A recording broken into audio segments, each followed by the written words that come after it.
Para se compreender toda a importância do triângulo no conjunto da evolução da cultura humana, precisaremos remontar a vários milhares de anos, quando aconteceu a transição da humanidade para a Ronda atual, colocando as bases para a civilização ainda no período neolítico da cultura.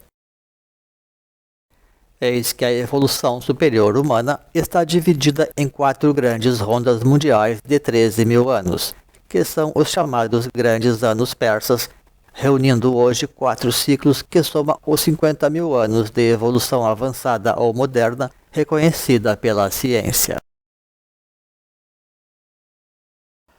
Quando encerrou-se a terceira ronda, após quase 40.000 anos de desenvolvimentos, uma grande estrutura evolutiva havia sido estabelecida através da consolidação do ternário. Trata-se, pois, daquela organização das etapas formativas, física ou econômica, emocional ou familiar, e mental ou política, para enfim tratar de organizar a verdadeira religiosidade humana. Compreendeu-se com isto, então, que a espécie estava pronta para dar um novo grande salto evolutivo. Afinal, o mundo estava sofrendo ali grandes transformações, e preparativos especiais deveriam daí ser para isto realizados. Estamos falando, afinal, de um grande momento planetário, acerca do qual tanto a ciência como os mitos fazem importantes referências, que é aquele período em que Platão descreve a última queda da Atlântida, e começam as grandes migrações para as Américas, ao mesmo tempo em que tem início o período neolítico de sedentarização da cultura humana.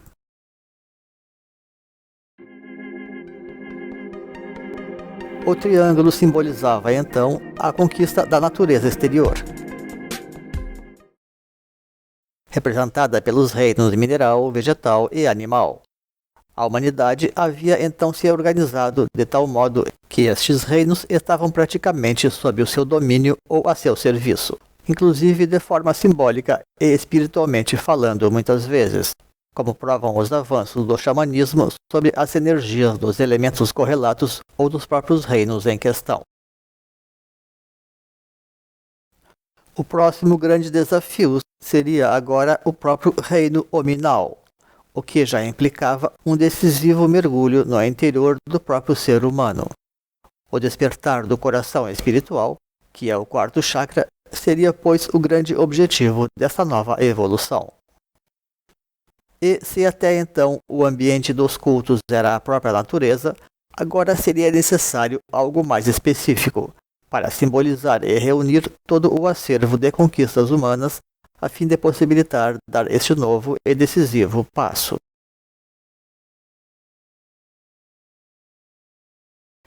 E para isto se tratou de organizar, então, os primeiros conceitos de templos arquitetônicos da humanidade, que foram aqueles que têm sido investigados em Göbekli Tepe e adjacências na Turquia e que vêm oferecendo várias e crescentes surpresas aos arqueólogos, para além das suas importantes referências à astrologia e à astronomia, como construção de um autêntico inventário das energias acumuladas a fim de alavancar um novo ciclo de evolução.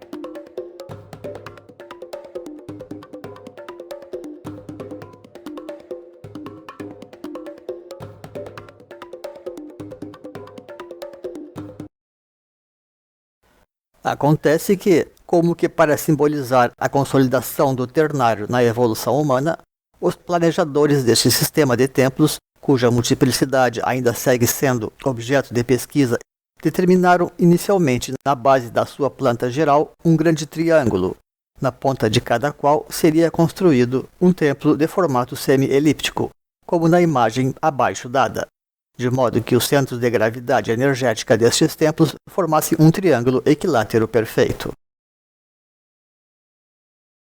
E qual seria o modus operandi destes templos? Certamente uma forte ênfase na ritualística, como sugere a própria arquitetura circular ou antes semi-elíptica dos recintos, imitando as órbitas planetárias. E a exemplo das figuras zodiacais que ornavam as 12 colunas circundantes, as grandes taulas centrais também eram antropomórficas.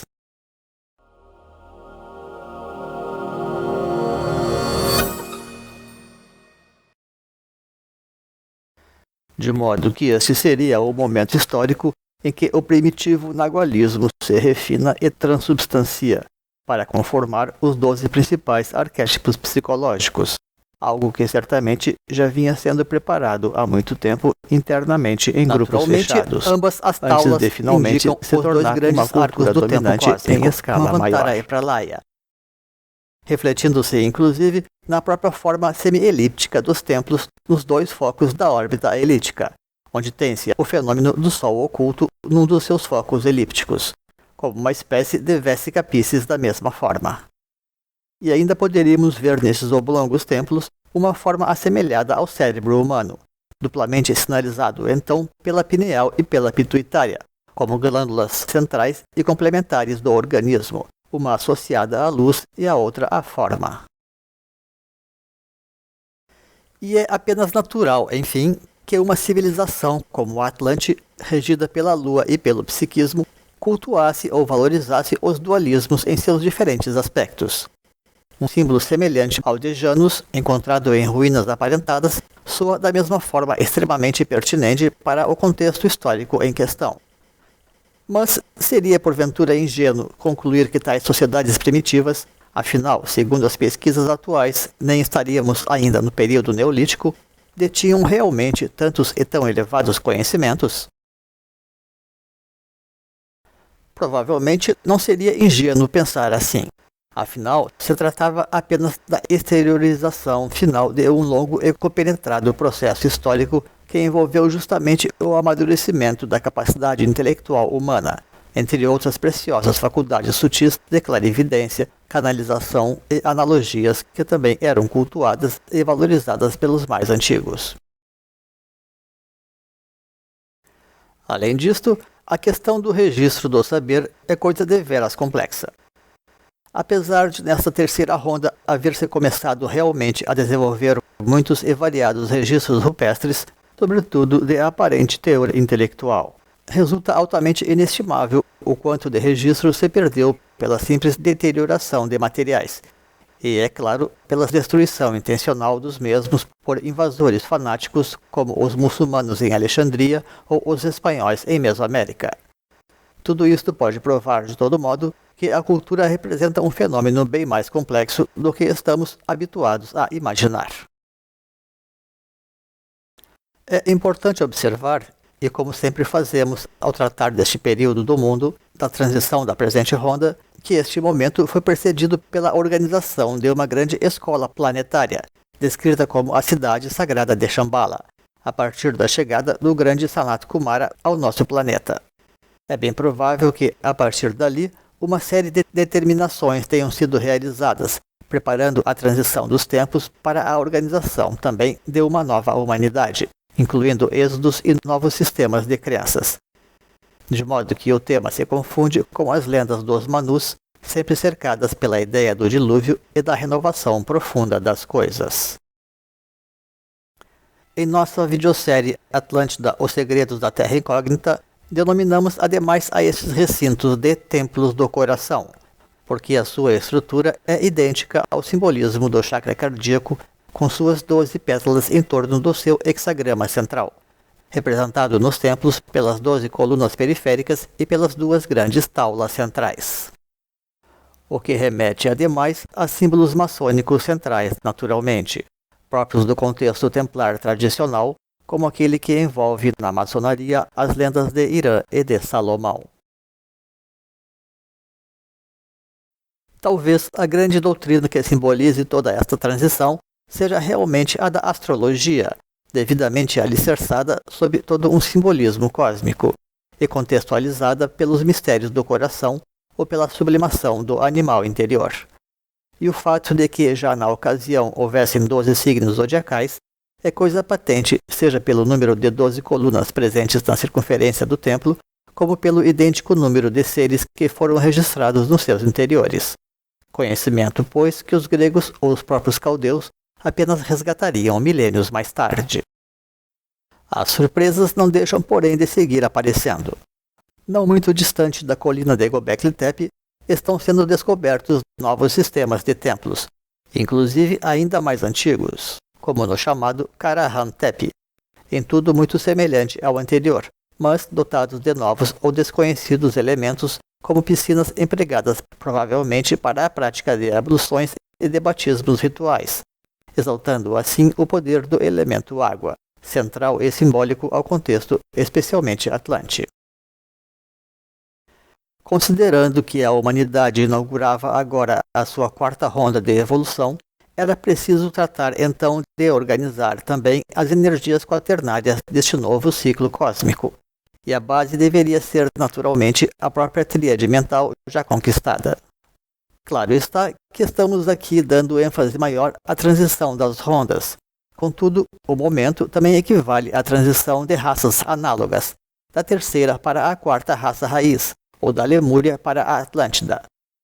Então, todo este alinhamento de energias resultou em coisas realmente importantes, onde o cósmico e o racial se associaram, dando à raça emergente uma dimensão maior.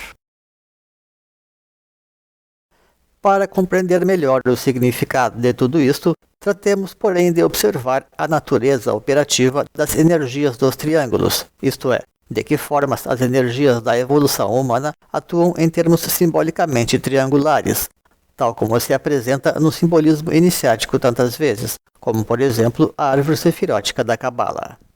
Por isso, Alice Bailey fala, por exemplo, em alinhamentos ternários de centros, para organizar os grandes planos de consciência.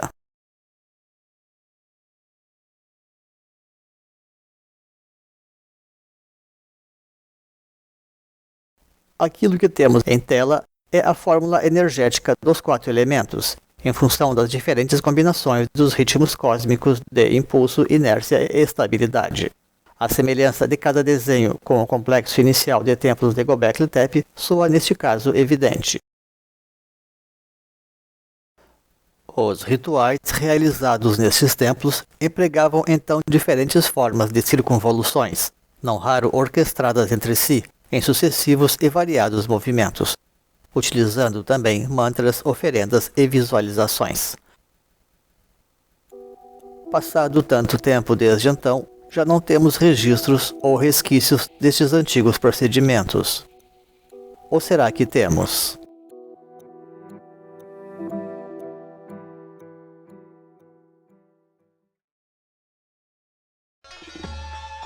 Certamente, muitas práticas e iconografias sobreviveram de forma mais ou menos isoladas, difundindo-se mundo afora através das migrações realizadas pelos milênios a partir desses núcleos atlantes que emergiram em função da sua posição central entre continentes, possibilitando grandes sincretismos. E talvez mais que tudo, traços daquelas antigas danças cósmicas podem haver sobrevivido naquelas mesmas regiões centrais.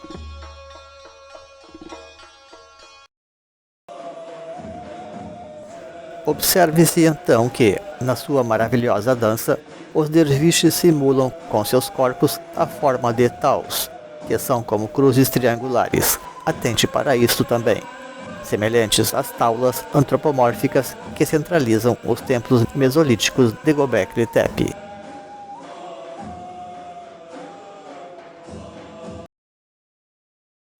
A dança Sufi representa uma prática com profundo simbolismo iniciático e cosmológico, para além de evocar os movimentos aparentes do universo, tal como já buscamos demonstrar em vídeos sobre o assunto neste canal. Ora, a tal forma da verdadeira cruz em que eram sacrificados os prisioneiros em Roma, e, portanto, Jesus Cristo também, e origem de várias cruzes como a egípcia, a latina e a franciscana, além de sumarizar ou minimalizar símbolos complexos como o do caduceu e os totens indígenas, é considerada também uma cruz triangular, como vimos, constituindo para Mário Rosso de Luna o mais importante e fundamental dos símbolos, até porque configura uma transição da tríade para o quaternário, retratando assim a verdadeira natureza da evolução humana atual. Lembremos também que o tema nos remete ao símbolo de Vênus, a quarta esfera astrológica. Neste conjunto todo, teremos então alguns dos principais conteúdos deste quádruple simbolismo, nas formas de amor, sacrifício ou sacerdócio e imortalidade. Temos já dedicado um vídeo a esta cruz neste canal, entre outros trabalhos mais exaustivos como a obra Tetragrammaton, a Divindade Universal, explorando toda a semiótica deste símbolo e revelando a natureza da cosmologia que ele também oculta em toda a sua complexa dinâmica. Ora, um dos grandes símbolos do triquaternário é chamado justamente de coração da montanha, ou também de triângulo ponto, do qual as taus são da mesma forma variantes, por assim dizer, e cujo ponto nodal é naturalmente a intersecção das traves. Trata-se, pois, da chamada Caverna do Coração, situada no próprio coração da montanha da iniciação. É o símbolo do templo, enfim, ou dos mistérios quitônicos inicialmente, até que adquira aspecto de templo formal, podendo, porém, sofrer um processo histórico de reversão. Quando os egípcios deixaram de poder construir as suas pirâmides, por esta ou por aquela razão, passaram a enterrar os seus mortos mais ilustres nas montanhas do Vale dos Reis, em Mênfis. As origens dos sufis podem chegar a ser coisa bastante indeterminada. Há quem diga que se trata de uma ordem de uma antiguidade inestimável.